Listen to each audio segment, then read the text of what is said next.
Conversion of Saint Pavul. கத்தோலிக்க திருச்சபையில இன்று திருத்தூதர் தூய பவுலடியாரின் மனமாற்ற பெருவிழா கொண்டாடப்படுது. சவுல் கிபி 6ஆம் ஆண்டுல பெஞ்சமின் குலத்துல பிறந்திருக்காரு. சின்ன வயசுலேயே யூத சட்டங்களையும் நெறிமுறைகளையும் கற்றிருக்காரு. யூத மதத்தின் மீது கொண்ட பற்றின் காரணமா கிறிஸ்தவர்களை துன்புறுத்தி இருக்காரு. முதல் இரத்த சாட்சியான ஸ்தேவான் கொல்லப்பட்டதிலையும் சவுல் உடன்பட்டிருக்காரு. ஒரு நாள் சவுல் கிறிஸ்தவர்களை துன்புறுத்துறதுக்காக தமஸ்கு போற வழியில ஒரு ஒளி சவுல ஆட்கொண்டிருக்கு. ஒரு குரல் கேட்டிருக்கு. சவுலே சவுலே ஏன் என்னை துன்புறுத்துகிறாய்? நீ துன்புறுத்தும் இயேசு நானே. நீ எழுந்து நகருக்கு போ, அங்கு நீ என்ன செய்ய வேண்டும் என்று உனக்கு அறிவிக்கப்படும்னு அந்த குரல் ஒலிச்சிருக்கு.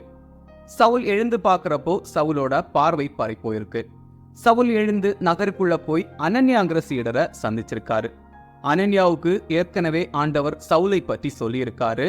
அனன்யா என்ன செய்ய வேண்டும்னு கடவுள் அனன்யாவுக்கு கட்டளையிட்டிருக்காரு. ஆண்டவரோட கட்டளைப்படியே தூயாவியால் நிரம்ப பெற்ற அனன்யா ஆண்டவரின் பேரால சவுல் மீது கை வைக்க சவுல் பார்வை பெற்றிருக்காரு. சவுல் பவுலா மாறியிருக்காரு. புறவினத்தாருக்கு நற்செய்தி அறிவிக்கும் கருவியா பவுல ஆண்டவர் பயன்படுத்தி இருக்காரு.